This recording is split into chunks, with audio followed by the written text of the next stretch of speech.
Hello everyone! Hello! Welcome to our living room. Today we want to talk about again another culture point, and that is Social culture. social culture between Turkey and Japan. Yes. So social culture, it's about how we interact among ourselves in a daily life. So first thing obviously that comes to my mind is the differences that exist between Japanese style and then the Turkish style. You know, just on top of my head, the Japanese style is a bit more like in the box, right? So we do everything according to what we perceive as how we should be. Yeah, Japanese people like to fit in the box. If we can compare with Turkish people, they do not fit in the box. They don't like any boxes. I mean, in Japan, there is a saying, I think there's also in other culture, but the nail that sticks out gets hit. Basically, you stay in line, do as others do. It's very community-based thinking. I think that's what makes Japan a good working culture.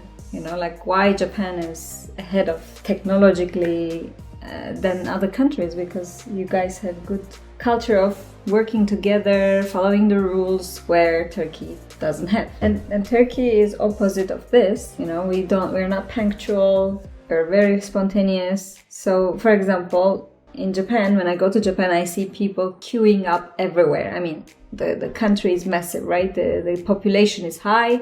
So wherever you go, it's crowded, but there's a perfect queue in front of it. And everybody waits and everybody gives a distance to each other. And what you see in Turkey when you see queues, Tomo? What queue?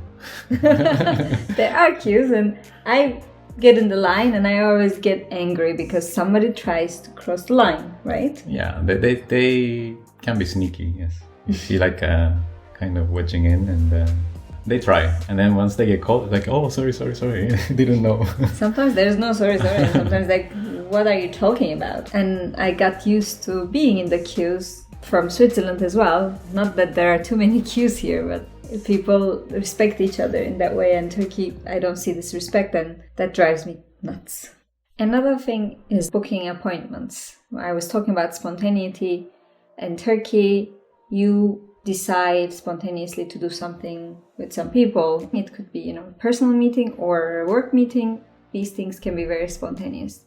However, in Japan or in Switzerland, it's a bit extreme here. You need to give at least 2 weeks in advance to decide what to do, even if it's something small. And that can be tiring. And that's among friends as well. Yeah. Yeah, I think Japan is somewhere in between. So not as extreme as Switzerland, but not as extreme as in short notice as in Turkey. In Turkey, you can just knock on the door of your neighbor anytime. I believe it's the same if you have a close relationship with your neighbor. Nobody says, why did you come to my place? Or, my mom usually doesn't know who is going to knock on the door next. And this kind of spontaneity still exists, at least in our hometown. And here, it's a bit weird when people come unplanned. I think it was fairly spontaneous among the neighbors, for example. But then, I was kid. So kids, you can knock on the door and ask for your friends. But, the family to family, yeah, you needed some level of notice of to surprise them. It's a culture where, when someone's coming, my mom will be running around all day to clean the place and then set things straight before they come in. I think it's similar in Turkey, right? If there's a planned activity with someone, yes. But if they just knock on your door, you have no time. For me, what's interesting thing in Turkey is that, looking at Birge, when we go to a smallest shop you can find in the bazaar, and then she picks up, I don't know, like a $3 stuff, and then she's asking for discount. Like, if I buy 2-3 of them, can you give me something? And for me, it's, negotiating for price, I'm not used to. I mean, in Japan, it happens when you know that you can do it. Like an electronic store, it's kind of known that you can do it. I think it depends on the stores. Like supermarket, of course, you don't do this. But like if it's like a bazaar, I think in the big cities, we don't do this anymore. But in small cities, maybe it's still common. Okay, restaurants, we don't negotiate. Supermarkets, we don't negotiate, but it is a common culture and a negotiation culture distilled in us. I definitely use it in my work environment too. when I need to negotiate things, I lean towards negotiating. That's not a problem for me. In our family relationship, when there's something to be negotiated, I am the first one to talk, I think, because you would take it as it is, any offer. So I'm the one to negotiate for sure. Yeah. In Japan, it's not common. No. As I said, I think, traditionally, if you go to a store, maybe it was possible, but nowadays it's a lot less. So these are the biggest differences that we can spot, social, culturally, how Turkey and Japan are different. And what about the similarities?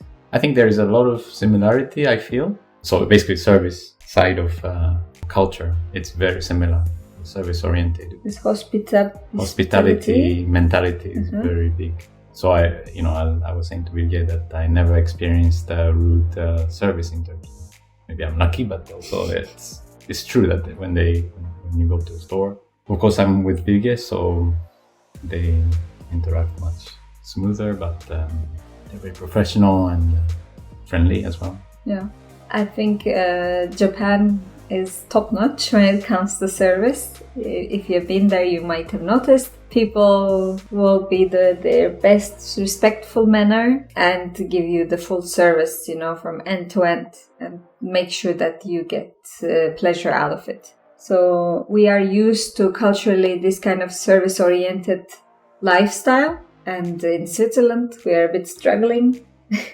Yeah, I think it's just that it's not that they don't do the job, but they can be dry, like very dry. In Japan or Turkey, I think it's a lot more human feel to it, so it's warm. Here, everything is done edge to edge, but then it can be dry, and then we're like a little bit, okay.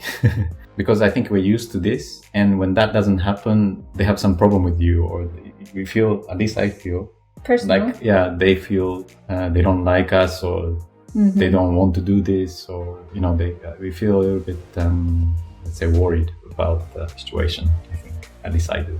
Uneasy, yes. But if you know how it is, when you get used to it, I think it's fine, because they're doing the job, it gets done. Switzerland and Germany are very similar when it comes to service culture, and when we were in Munich, we had a dinner somewhere, and this lady was so outspoken and nice, and also interacted with Kai. And then the next thing I noticed, she was Turkish. Yeah, of course, Turkish everywhere. So. One point, the service in Japan, though, it might feel a bit fake. Yeah, it's for the job. Yeah, there's definitely a smile. There's all the best attitudes, but then you might feel a bit like, this doesn't feel 100% natural. They're doing their job for sure in the best way possible. But in Turkey, I think the difference is that you feel the warmth and you feel the real chat. You don't feel like this is he's waiter and I'm the client, but it's more like a friendly discussion, small chit chat going on usually. That's what I miss. I think you can instantly become almost like a friend, Or at least that's the feeling you can actually get from it. So by the end of the service, you're like, okay, you come out like you met a friend. So it can happen, right? You live with a smile because you had a genuine interaction with someone else. The last similarity we want to talk about is what other people think about us.